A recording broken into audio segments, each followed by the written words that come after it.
Shalom Bapak Ibu, Jemaat Tuhan GKI Klasi Solo dan juga simpatisan. Jumpa lagi pada saat ini dalam Bina Iman bersama dengan saya Pendeta Rodias Lisia Sutrisno dari GKI Kabangan Solo. Mari sebelum kita membaca dan merenungkan firman Tuhan, kita berdoa. Tuhan Yesus, pada saat ini kami datang dengan segala kerendahan hati. Kami mengucap syukur untuk berkat kehidupan yang boleh kami terima, kami rasakan sampai hari ini. Semuanya boleh terjadi hanya karena kasih Tuhan, kemurahan Tuhan bagi kami. Pada saat ini Tuhan, kami meluangkan, mengkhususkan waktu sejenak untuk bersama membaca dan merenungkan firman-Mu. Bersabdalah kepada kami Tuhan, kami siap mendengarkan, juga melaksanakan dalam hidup kami hari lepas hari. Amin. Bapak Ibu, saudara-saudari Jemaat Tuhan GKI Klasi Solo dan simpatisan, mari kita bersama memperhatikan pembacaan Alkitab yang kita ambilkan dari kitab Wahyu pasal 18. Saya akan mengajak kita membaca secara khusus ayat 8 sampai dengan yang ke-10. Wahyu 18 ayat 8 sampai dengan yang ke-10. Sebab itu segala malapetakannya akan datang dalam satu hari, yaitu sampar, perkabungan, dan kelaparan. Ia akan di bumi hanguskan dengan api, karena Tuhan Allah yang menghakimi dia adalah kuat. Raja-raja di bumi yang telah berbuat cabul dan hidup dalam kelimpahan dengan dia akan menangisi dan meratapinya apabila mereka melihat asap api yang membakarnya. Mereka akan berdiri jauh-jauh karena takut akan siksaannya, dan mereka akan berkata, "Celaka, celaka engkau, hai kota yang besar, Babil, hai kota yang kuat, sebab dalam 1 jam saja sudah berlangsung penghakimanmu." Demikianlah sabda Tuhan. Berbahagia kita yang mendengarkan firman Allah dan yang memelihara dalam hidup kita hari lepas hari. Ibu, bapak, saudara yang dikasihi Tuhan Yesus Kristus, firman Tuhan tadi saya bacakan dari Alkitab TB atau terjemahan baru yang versi kedua.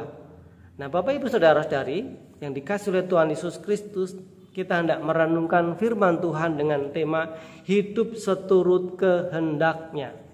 Tadi kita membaca firman Tuhan dari kitab Wahyu pasal yang ke-18 secara khusus ayat yang ke-8 sampai dengan yang ke-10. Itu merupakan bagian dari perikop yang diberi judul oleh Lembaga Alkitab Indonesia, yaitu tentang jatuhnya Babil atau jatuhnya kerajaan Babil. Mengapa Babil yang besar, yang kuat itu bisa hancur, bisa jatuh?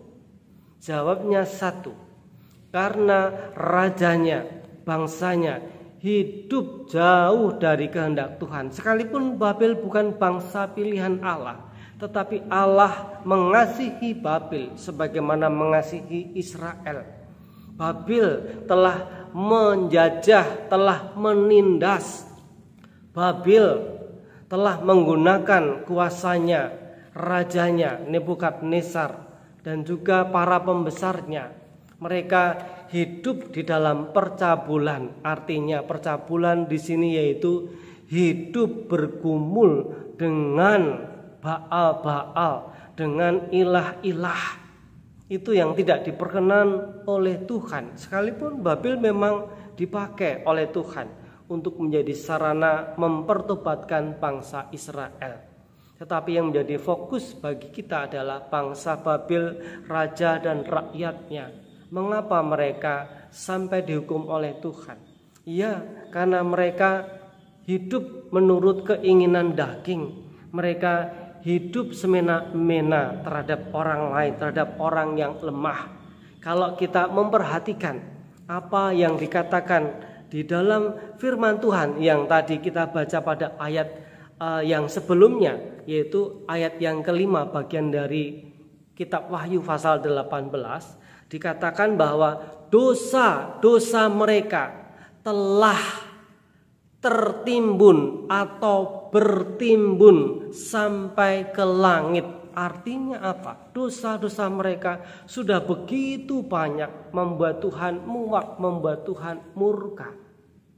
Bapak, Ibu, saudara-saudari yang dikasihi Tuhan Yesus Kristus, memasuki minggu Advent yang pertama di hari yang kedua, yaitu hari Selasa. Kalau kita menghitung hari pertama itu jatuhnya Senin, berarti sekarang hari kedua di hari Selasa tanggal 5 Desember 2023. Kita bersama-sama semuanya selalu diingatkan ketika memasuki minggu Advent atau kita memasuki minggu-minggu Advent, karena minggu Advent yang kita jalani tidak hanya ada 1 minggu, tetapi ada 4 minggu. Dan pada minggu yang pertama ini, melalui bacaan firman Tuhan atau bacaan Alkitab harian yang ada, saya ambilkan tadi dari kitab Wahyu pasal 18, secara khusus ayat 8 sampai dengan yang ke-10, mengingatkan kita semua agar kita meninggalkan segala dosa kita, dosa apapun itu, baik dosa pikiran, dosa perkataan, dosa perbuatan kita, supaya hidup kita memuliakan Tuhan, supaya hidup kita diperkenan oleh Tuhan. Bapak, Ibu, saudara-saudara yang dikasihi Kristus, mari kita semangat dalam menghidupi iman kita, hidup seturut dengan kehendaknya, hidup untuk memuliakan Tuhan, menjauhkan apa yang tidak Tuhan kehendaki, perbuatan dosa yang merugikan baik diri sendiri dan juga merugikan orang lain dan juga dibenci oleh Tuhan.